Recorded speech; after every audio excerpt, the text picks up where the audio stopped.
In the 18th century, there was something that spread across Europe and eventually made its way to America called puerperal fever, also known as the Black Death of Childbed. Basically what was happening is women were giving birth and they would die within 48 hours after giving birth. This Black Death of childbirth was the ravage of Europe, and it got worse and worse and worse over the course of over a century. In some hospitals, it was as high as 70% of women who gave birth who would die as a result of giving birth.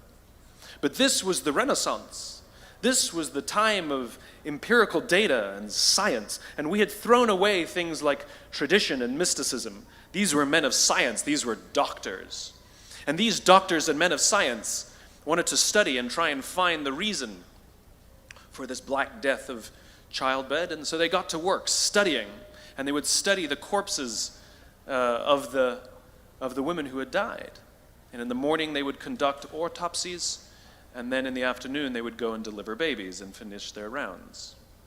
And it wasn't until somewhere in the mid-1800s that Dr. Oliver Wendell Holmes, father of Supreme Court Justice Oliver Wendell Holmes, realized that all of these doctors who were conducting autopsies in the morning weren't washing their hands before they delivered babies in the afternoon.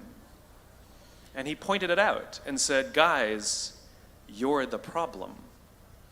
And they ignored him and called him crazy for 30 years, until finally somebody realized that if they simply washed their hands, it would go away.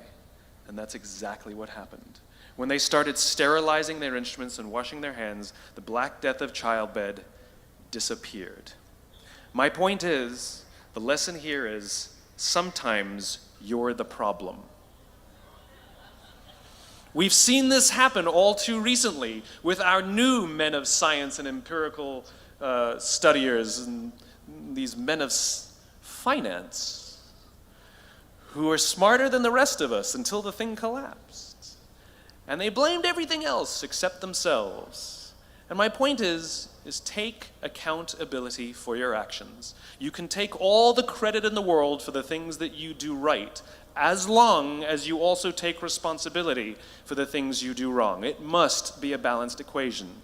You don't get it one way and not the other. You get to take credit when you also take accountability. That's lesson 2. Lesson 3, take care of each other.